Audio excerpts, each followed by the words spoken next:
We thought a weekend at the beach would be our escape. No deadlines, no responsibilities, just sun, sand, and silence. But we were wrong. The silence wasn't peaceful, it was watching. And at night, when the waves rolled in, the ocean didn't sound like water, it sounded like it was whispering to us, calling us, warning us. I used to think nature was beautiful, mysterious even. Now I know it's alive. And it remembers. It started with an online listing.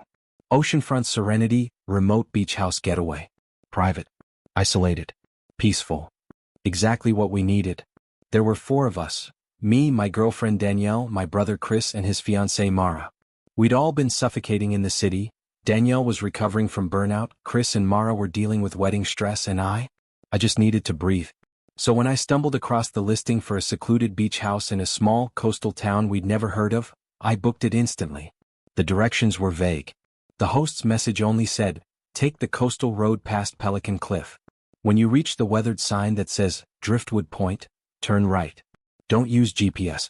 We joked about it on the drive down, calling it murder movie energy. But it didn't stop us from going. When we finally reached Driftwood Point, the sun was setting, casting long orange fingers across the water. The beach house stood on a dune just above the tide line, aged gray with salt and sea winds. A wraparound porch. Shuttered windows. It looked weather-beaten, almost forgotten, but it had charm. And the view was incredible. The ocean stretched out endlessly, crashing against black rocks in the distance. There were no other houses in sight. Perfect. That first evening was calm. We cracked open beers, made tacos, and watched the sunset bleed into the horizon. The sound of the waves was hypnotic, and the air was thick with salt and serenity. For the first time in weeks, I felt my chest loosen. That night, I fell asleep to the soft rhythm of the tide. But somewhere around 2 a.m. I woke up. At first I didn't know why. The room was still, moonlight casting pale bars across the wooden floor. Then I heard it. A voice. No voices. Oh, indistinct. Whispering just outside the window. I sat up, heart already racing. I thought maybe it was Chris and Mara. But when I peeked through the blinds, there was no one there, only the moonlit dunes and the endless shimmer of the sea. The sound had stopped. I shook it off as a dream. But the next morning, Danielle looked shaken over coffee. She stared at the ocean like it had spoken her name. "Did you hear anything weird last night?" she asked. I froze mid-sip. "Like what?" She hesitated. "Whispers. Outside the window." It sounded like the tide was saying something. Chris overheard and laughed. "You're both just freaked out because this place looks like it's from a horror movie." We laughed too. But the unease lingered. That day we explored the area. The beach was breathtaking. White sand stretched for miles, driftwood scattered like bones, and tide pools glittering with tiny sea creatures. But there was something off. No gulls. No crabs. No footprints besides our own. And the ocean felt wrong. At low tide, we wandered further down the coast and found something strange. A row of smooth stones partially buried in the sand, forming a perfect circle. At the center was a blackened piece of driftwood, charred as if struck by lightning. But there were no burn marks around it. Mara crouched beside it, frowning. "This looks ritualistic. Maybe some weird beach art," I offered. But Danielle backed away. "Let's not touch it." That night, the whispers returned. They were louder now. Closer. I could almost make out words, but not in English. The cadence was rhythmic, hypnotic, like waves dragging something heavy across wet sand. This time I didn't look out the window. The next morning Danielle was pale. She hadn't slept. She said she heard something calling her name in the dark. Chris rolled his eyes. "You're all letting your imaginations get the better of you." But then Mara said quietly, "I heard it too." None of us spoke for a long time after that. We tried to distract ourselves. We played board games, drank too much wine, tried to pretend we weren't unraveling.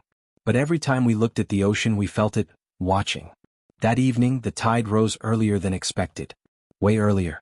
We had gone down to walk the beach, but by the time we reached the waterline, it had surged in so fast we had to scramble up the dunes.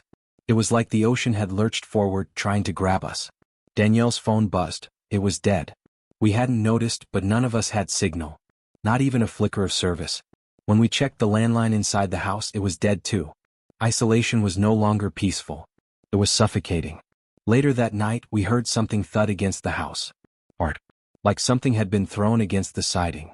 Then another. And another.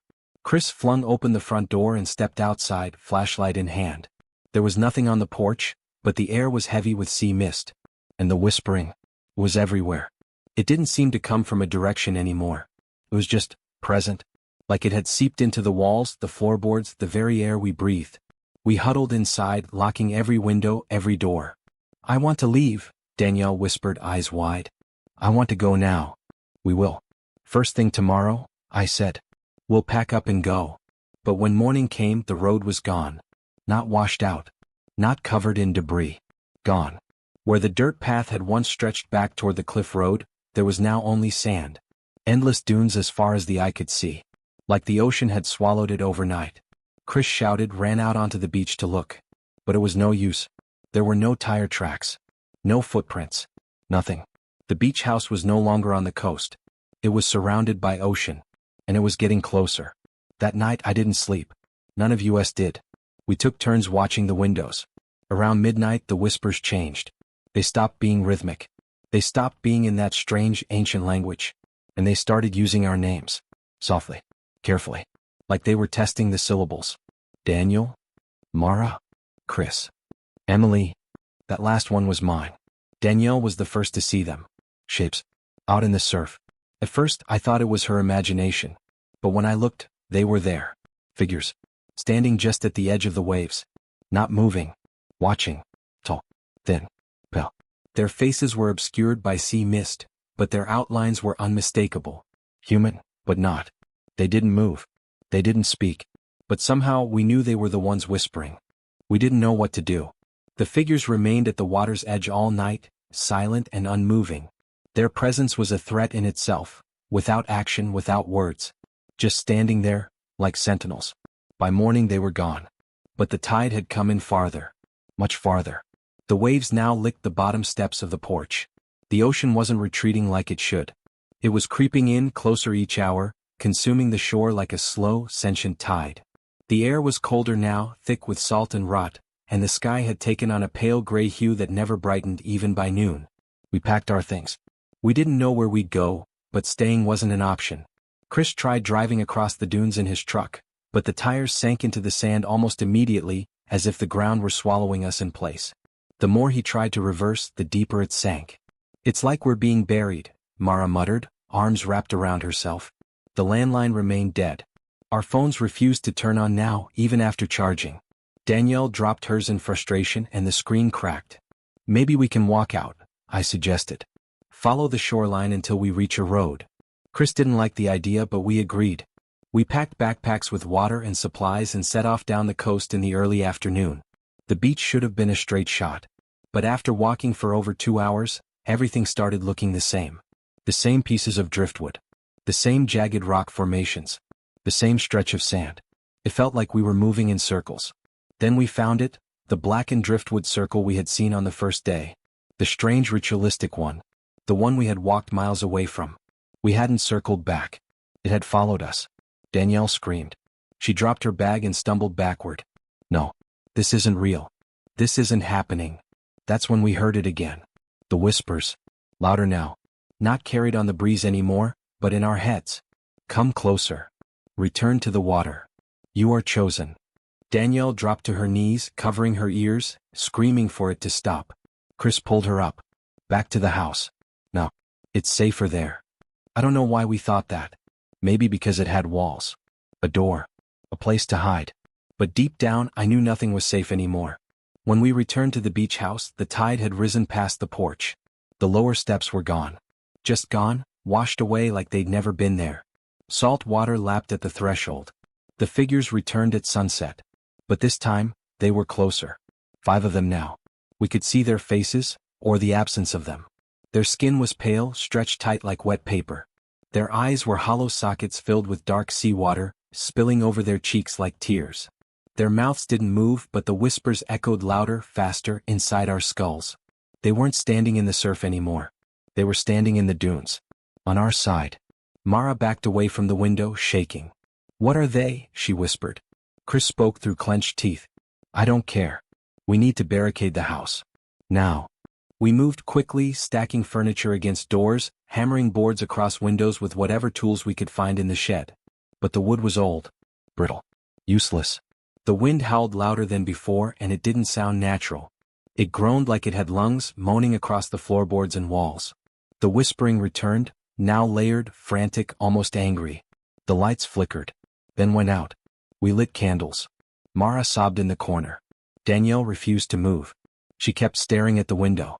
"They're speaking to me," she said softly. I grabbed her shoulders. "Danielle, whatever they're saying, ignore it. Don't listen. Don't respond." But she didn't hear me. Her eyes were glazed, her lips moving silently. "She's slipping," Chris said, panicked. "She's not here anymore." Then a sharp crack echoed through the house. One of the windows had shattered, in the back room. Chris rushed toward it, flashlight in hand. The moment he stepped through the threshold, the door slammed shut behind him. We heard him scream. We threw ourselves at the door, but it wouldn't budge. Something held it closed from the other side. Something strong. Then silence. No screams. No footsteps. Just silence. When the door finally gave, the room was empty. No blood. No broken glass on the floor. No Chris. Just seawater. The carpet was soaked, and the window, which had been shattered moments before, was whole again. No cracks. Not even a scratch. It was like the house had taken him. Mara snapped. She grabbed a knife from the kitchen drawer and began pacing. "They want us to go outside," she muttered. "They want us to follow him. I saw it in the water. I saw him down there. He's waiting." "Don't listen to them," I begged. "That's not real. It's not Chris." But Danielle stood now too. "They said if we go willingly it'll be painless," she said. "No," I hissed. "You're not going anywhere." But the front door swung open on its own. Water surged inside, ankle deep now. The floor groaned beneath us. The house was sinking. Mara was the first to step out. She didn't scream. She just walked slowly into the dark water, the whispering guiding her, her eyes fixed ahead. Danielle followed. I tried to hold her back, but she was stronger than I expected, unnaturally strong. She turned to me one last time before stepping into the waves. "I heard it," she whispered. "The ocean remembers." Then she was gone. I was alone. I barricaded myself in the attic, the only place not touched by water. For hours I heard them moving below. Their feet sloshing through water. Their whispers echoing through the floorboards. Sometimes I heard my name over and over. "Emily, Emily, Emily." And then, silence. No water. No whispering. Nothing. I emerged in the gray light of dawn. The house was dry. The beach was back. The tide had retreated to where it belonged. The road had returned. But my friends were gone. No footprints. No bodies. Just the quiet sound of normal waves crashing against the shore. The only thing left behind was Danielle's phone lying on the porch. The cracked screen flickered once and lit up with a final message. It wasn't a text. It wasn't in any language I understood. But somehow, I knew what it meant. You were spared. For now. Conclusion. I made it out of Driftwood Point. I don't know how. I don't know why. But something let me go. Maybe to tell the story. Maybe because I resisted. I tried reporting it, of course I did. But the house wasn't listed anymore. The host account was deleted. The location didn't exist on any map I could find. It was as if the beach house had been swallowed whole. No one believed me. But every night when I close my eyes I still hear it, the tide. And sometimes, the ocean still whispers. And sometimes, it still says my name.